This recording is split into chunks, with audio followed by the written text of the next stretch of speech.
김민하 기자 어서 오세요. 안녕하세요. 오늘 주제는요. 탈당 제명 사퇴의 차이입니다. 오늘 박덕흠 국민의힘 의원이 전격 탈당 선언했다는 소식 앞에서 이제 다뤘는데요.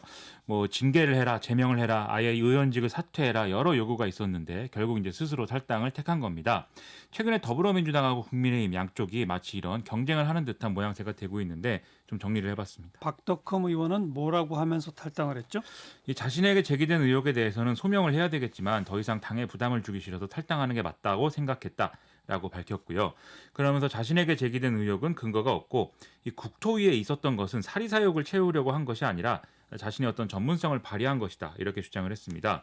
또 지난해 조국 사태에 이어서 윤미향 의원이라든지 추미애 법무부 장관 문제 등등 때문에 정권이 곤란해지니까 자신을 희생양 삼아서 위기 탈출을 하려는 것이다 이렇게 주장을 했는데요. 기자들이 이 탈당 결정은 지도부와 상의한 것이냐라고 물어봤는데 절대 아니다 이렇게 또 답을 했습니다. 탈당을 해버렸으니까 당에서는 무슨 징계도 이제 못하네요. 그렇죠. 국민의힘은 이제 그동안에는 원내외 인사로 구성된 긴급 진상규명특별위원회를 통해서 이 의혹들을 조사를 하겠다라는 계획이었는데 탈당을 했기 때문에 사실상 이 계획은 무산이 됐습니다. 그러나 애초에 또 국민의힘이 이 의혹을 제대로 조사하고 징계를 할 의지가 있었느냐 이런 것에 대한 의문도 제기가 되는데요. 오늘 더불어민주당은 박덕흠 의원은 탈당이 아니라 의원직 사퇴를 해야 한다라면서 국민의힘 지도부도 징계와 처벌이 아닌 탈당으로 위기를 모면하려고 한다는 비난을 피하기 어려울 것이다. 지금까지 아무런 조치 없이 수수방관한 것에 대해서 국민에게 사과해야 한다 이렇게 주장을 했습니다. 국민의힘 당내에서 조금 의견 차이가 있었나요? 그렇습니다. 이 초선 의원들을 중심으로 해서는 더불어민주당이 김홍걸 의원을 신속하게 제명 처리했던 것처럼 박덕흠 의원도 마찬가지로 다뤄야 이 자신들이 좀 정부 여당을 비판하는 데 대해서 어떤 명분이 생긴다 이런 목소리를 냈었거든요. 하지만 다선 의원들의 경우에는 상대적으로 좀 신중론에 또 기울어져 있었던 게 사실입니다. 그래서 언론에 인용된 발언들을 보면 이런 내용들입니다. 이 건설업을 하는 사람은 아예 정치를 하지 말아야 하는 것이냐, 의혹이 사실인지를 확인해보고 오해가 있으면 풀면 되는 게 아니겠느냐, 또 여당이 국면 전환용 물타기를 시도하는 것인데 여기에 휘둘려서 억울한 사람이 되면 안 되는 거 아니냐, 이런 얘기들이거든요. 그래서 앞서 말씀드린 진상규명을 먼저 하자 이렇게 좀 결론이 난 것도 이런 여론이 일부 받아들여진 그런 결과였던 겁니다. 근데 의혹이나 진상규명 이런 용어가 쓰여지는 거는 특혜를 받아서 공사 수주한 게 있는지를 조사해보자 이거지. 그렇습니다. 그거 말고 이해충돌 소지가 있다는 건 이미 오래전부터 논란이 된 거 아니에요? 그렇습니다. 이 국회 국토교통위원으로 5년간 활동하면서 가족명의 건설회사가 이 피감기관으로부터 수천억 원대 공사를 수주했다. 이건 이제 움직일 수 없는 사실인 것이고요. 이것만으로도 부적절하다라는 문제 제기가 나올 수밖에 없는 건데 이런 상황을 방치한 것도 이제 당 지도부가 책임질 일이라는 것이죠. 그리고 사실 지금 이제 그 국토교통위 말고 환노위로 이제 사보임을 했는데 과거에 환노위에서 이제 관련 법안이나 이런 걸 처리할 때 보면은 이 법안을 처리하는 과정에 달려와서 다른 상임위에 있음에도 달려와서 건설업계 어떤 이해관계를 대변하려고 했다. 이런 이제 보도도 당시에 나왔었거든요. 근데 그런 것들이 있으니까 사실 왜 이 상황을 방치했느냐라는 문제 제기가 있을 수밖에 없는 건데요. 그럼에도 국민의힘 내부에서 신중론이 상당히 많았던 것은 일단 징계 조치를 하려면 그 사유가 이제 명확해야 하기 때문에 이 사안이 뭔지를 알아봐야 된다라는 좀 현실적 이유가 하나 있었던 것 같고. 그건 또 그러네요. 그렇습니다. 그리고 이 박덕흠 의원은 아무래도 재정 동원 능력이 상당하기 때문에 나름의 인맥 관리를 잘한 효과를 본 거 아니겠느냐 이런 좀 반응도 있는 상황입니다. 그래서 종합해 보면은 결국은 어쨌든 온정적인 조치에 그쳤다. 이 점은 좀 부정할 수 없는 것 아닌가 이런 판단입니다. 근데 더불어민주당이 김홍걸 의원은 전격 제명했잖아요. 그렇습니다. 제명한 거에 대해서도 또 봐주기 아니냐라고 또 국민의힘은 문제 제기했었지 않습니까? 그렇습니다. 이 더불어민주당은 윤리감찰단의 조사를 시작하자마자 김홍걸 의원 제명을 결정을 했었는데요.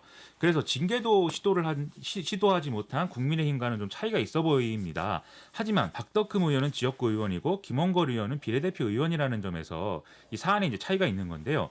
김홍걸 의원은 탈당을 하면 의원직을 상실하고 제명이 되면 유지를 하게 되는 그런 상태였다는 것이죠. 그렇죠. 따라서 의원직을 유지하게 해주면서 이 부동산 문제, 재산 신고 문제 여기에 대해서 이 당은 징계를 했다, 이 명분을 챙긴 게 아니냐 이런 비판이 제기됐었던 건데요.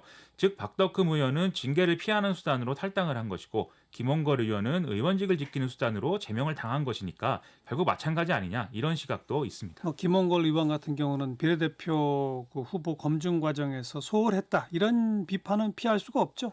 그렇습니다. 김홍걸 의원이 사실 비례대표 후보가 된 것은 노골적으로 말해서 김대중 전 대통령 후광 효과였다 이렇게 볼 수밖에 없는 건데 여기에다가 총선 직후에 문제가 돼서 제명된 양정숙 의원이라든가 최근 윤미향 의원 문제의 경우에는 이게 사실 이제 더불어시민당 출신이라서 위성정당을 급조하면서 이 검증이 소홀해진 데 원인이 있는 거 아니냐 이런 지적이 또 나오고 있는 상황입니다. 그리고 사실 김홍걸 의원은 더불어민주당에서 비례대표 후보였지만 그 당시에 굉장히 엄격한 심사를 거쳐서 다 이제 검증을 통과한 사람들이다 이렇게 얘기를 했음에도 지금 이런 문제가 발생했기 때문에 당시에 이 더불어시민당 문제가 아니더라도 이 검증 과정에서는 문제다 이런 지적이 안 할 수가 없는 건데요. 문제가 되고 논란이 된 의원들 여야에서 누가 더 빨리 어떻게 조치하느냐 뭐 이런 경쟁 같은 거네요.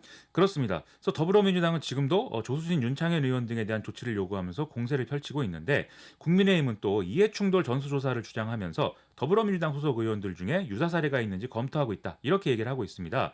구체적으로 국민의힘 최영도 원내대변인의 경우에는 이 국민연금공단 이사장을 맡았던 김성주 의원이 보건복지위원회 간사를 맡았다는 점, 그리고 전에 이제 장관을 지냈던 도정환 진선미 의원이 관련 상임위원장을 맡았다는 점, 그리고 카카오 들어오라는 문자로 논란이 된 윤영찬 의원이 과방위에 있다는 점 이런 것들을 꼽았는데요. 하지만 이런 사례가 과연 박덕흠 의원 사례하고 비슷한 거냐는 좀 의문입니다. 왜냐하면 김성주, 도정환, 진선미 의원은 애초에 정치인 출신으로 그런 직을 맡았던 것이기 때문에 이 가족이 운영하는 건설회사가 피감기관으로부터 수주를 받은 거 이거하고 이제 질적으로 다른 사례다라고 봐야 되겠고 윤영찬 의원도 이 사건이 문제인 것이지 어떤 출신이 문제가 된 건 아니지 않습니까? 그래서 결국은 이게 다른 사례인데 뭐 이렇게 얘기를 하고 있다는 점에서 또 문제인 것 같습니다. 결국 어디서부터 어디까지는 의정 활동을 허용하고 어디서부터 금지하는지 기준을 만들어야죠. 그렇습니다. 그래서 이제 이해충돌 방지법을 만드는 게 근본적인 해결책이 되는 건데요. 지금 이 논란이 좀 다소 고개를 갸우뚱하게 만드는 대목이 있더라도 이 법을 만드는 결말이 된다면 긍정적이고 생산적이다 이렇게 평가할 수가 있겠죠. 그리고 애초에 이게 다 김영란법에 들어갔어야 할 내용이니만큼 이번에는 국회가 바로 잡아야 된다 이런 지적이 나오고 양당도 모두 이 법의 제정을 검토하겠다는 입장인데 사실 또 고양이에게 생선을 맡기는 격이다 이런 의심도 있지 않습니까? 근데 좀 이번에야말로 맡겨도 된다는 걸 증명해 달라 이런 요구가 있는 거니까 좀 귀를 기울였으면 좋겠습니다. 법 꼭 만들어내야죠. 그렇죠. 네. 네, 김민아 기자 수고하셨어요. 고맙습니다.